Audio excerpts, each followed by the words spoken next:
Lopez a donné une interview pour parler de l'été qu'elle avait passé qui était horrible. Je suis absolument d'accord avec elle, car c'était Ben et J-Lo, leur divorce et tout le tintouin qui va avec. J'ai toute une playlist, hein, faites-vous plaisir. Et elle a expliqué que c'était une bonne expérience.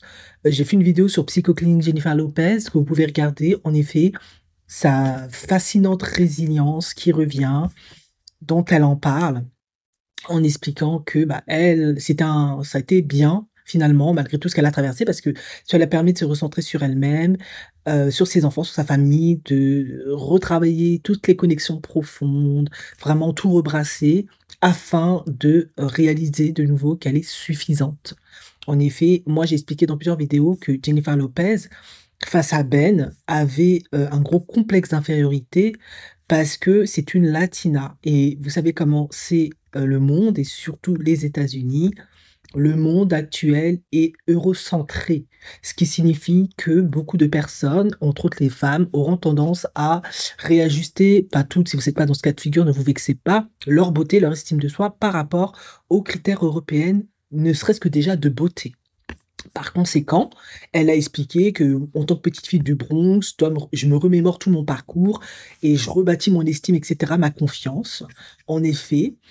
Et je l'ai dit, hein, pour Ben, qui est un homme blanc de Boston, on va dire les WASP, White Privilege si vous voulez, mais si vous ne voulez pas, les Américains n'ont aucun problème avec le concept du White Privilege, parce que là-bas, il existe en tout cas. Peut-être pas dans votre pays, parce que je sais que c'est toujours controversé, ben, lui, il en bénéficie pleinement et Jennifer Lopez le sait. Du coup, c'est aussi pour ça qu'elle aime Ben, qu'elle veut toujours avec lui, parce que Ben la revalorise, la rebooste, la valide aux yeux du monde et surtout aux yeux des Américains parce qu'il est blanc.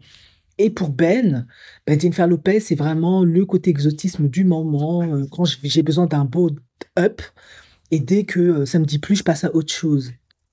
Et effectivement, quand elle dit qu'elle est suffisante, c'est que ben, elle doit apprendre à fonctionner sans un homme qui la valide, qui plus est un homme blanc qui est considéré comme majoritaire déjà aux États-Unis, mais comme meilleur et supérieur aux Afro et aux Latinos.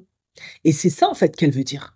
Parce que finalement, est-ce que ce qu'elle éprouve pour Ben, c'est un réel amour ou c'est simplement l'image que Ben peut lui renvoyer, la sécurité intérieure qu'il peut lui conférer?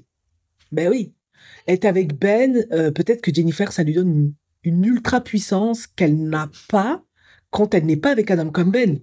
En effet, quand elle n'est pas avec Ben, elle est vue comme la latina, la fille du ghetto. Et avec Ben, elle est peut-être vue comme la femme classe, distinguée, qui a cassé toutes les normes eurocentrées, etc. Donc, je trouve intéressant cette interview et la perception qu'elle aborde à ce niveau-là, parce que pour moi, je dis pas que j'avais 100% juste, mais il y avait quand même du juste dedans.